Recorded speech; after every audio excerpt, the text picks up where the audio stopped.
Bonjour à tous, Maurice Garay, Institut Fibonacci. On parle aujourd'hui de ce sujet de Polytechnique 2023, Maths B, section MP.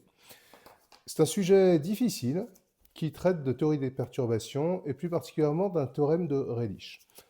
Tout l'art de la personne qui a conçu ce sujet, c'est de réussir à mettre à un niveau Bac+2 un théorème qui est un vrai théorème de mathématiques. Alors bien sûr, pour ceux qui continueront les études mathématiques, à partir de Bac+3, ils verront des outils, notamment la théorie des fonctions holomorphes, qui permet de faire ça beaucoup plus simplement. Et à ce moment-là, ils pourront peut-être revenir sur ce sujet. Le sujet est composé de 3 parties.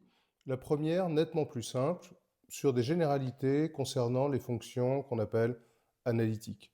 Dans la deuxième partie, on démontre un cas particulier d'un théorème, ou plutôt une variante d'un théorème très célèbre en mathématiques qu'on appelle le théorème de préparation d'Weierstrass. Et la troisième partie est consacrée au théorème de Redlich proprement dit. Alors voyons maintenant de quoi il s'agit. Donc on va faire cet exemple. Je vais prendre pour point de départ une matrice diagonale. Donc je vais prendre pour matrice initiale A0, matrice diagonale très simple. Voilà. En particulier, c'est une matrice symétrique. Maintenant, je vais la perturber. C'est-à-dire, je vais rajouter un terme, je vais considérer A de Z, je vais faire une perturbation linéaire, place dans un cas très élémentaire. Donc je vais prendre ça, et je lui rajoute, disons, cette matrice-là. Ça pourrait être n'importe quelle matrice. Voilà. Donc celle-ci, je l'appelle B.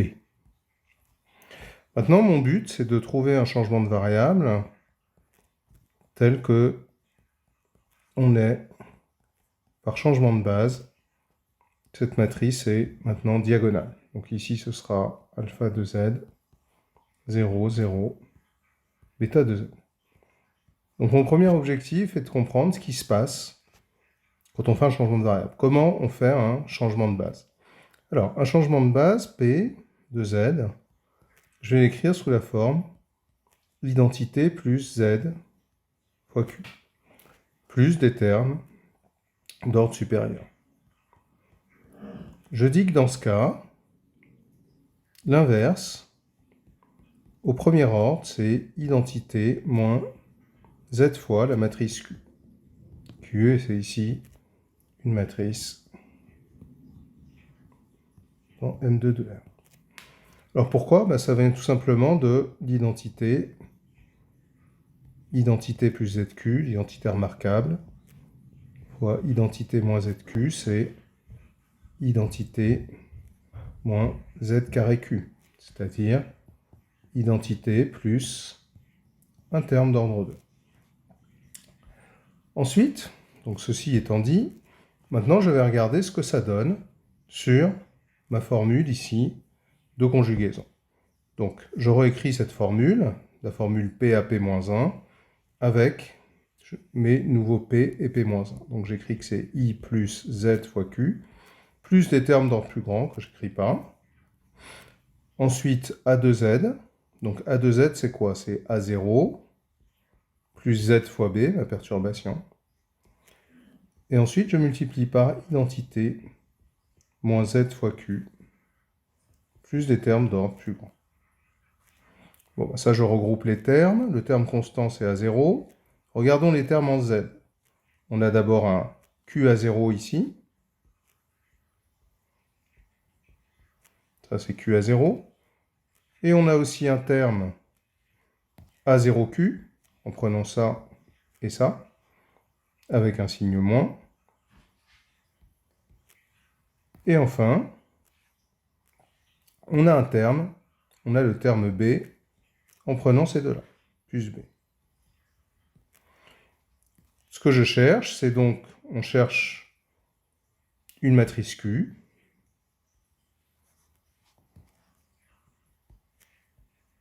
telle que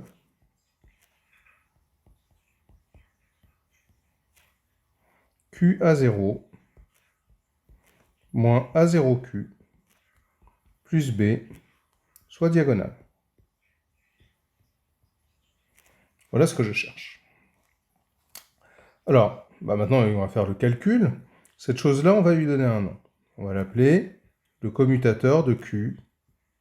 avec A0 et on le note par des crochets. Notation tout à fait classique.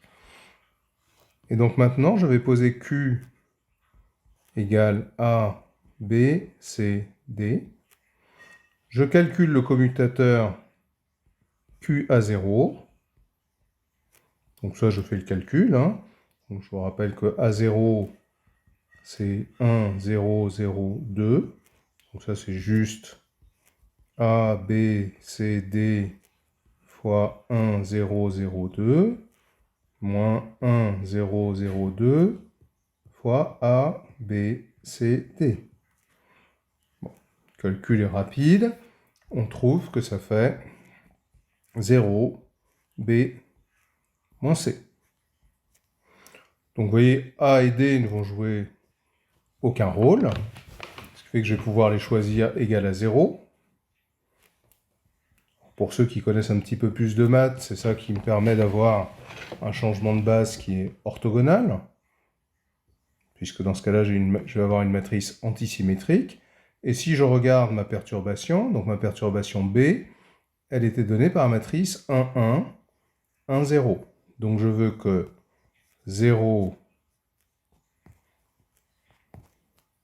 0, B, moins C, 0, plus la matrice 1, 1, 1, 0 soit diagonale. Et ça me donne que B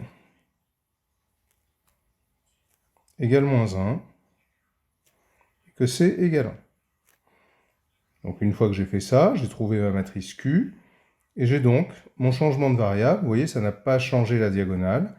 J'aurai P de Z, A de Z, P de Z moins 1, qui sera égal à donc 1 plus Z, 0, 1 plus Z, 0, 2 plus Z, plus des termes d'ordre 2. Et maintenant, l'idée de la théorie des perturbations, c'est qu'on répète. Donc en résumé, on a là un très joli sujet de l'école polytechnique qui mélange à la fois l'analyse et l'algèbre linéaire. Donc c'est un très bon sujet de révision. Attention, bien sûr, c'est un sujet un petit peu difficile. Il faut d'abord avoir de bonnes bases avant de pouvoir l'aborder. Alors, je signale qu'une très belle correction a été faite par Clément de Seguin-Pazis à la RMS. Globalement, un très joli numéro de la RMS. Vous avez aussi dans Quadrature, j'ai écrit quelques articles sur la théorie des perturbations. Donc vous en avez un en particulier sur l'étude des oscillations d'un pendule ou comment calculer la période au-delà des petites oscillations, ou comme vous le savez, c'est isochrone. Donc c'est un point de vue un petit peu différent de celui que vous avez en physique, c'est un point de vue plus mathématique. On a des équations différentielles. Comment je fais pour calculer certaines intégrales de période. J'espère que cette vidéo vous a été bien utile et je vous dis à très bientôt.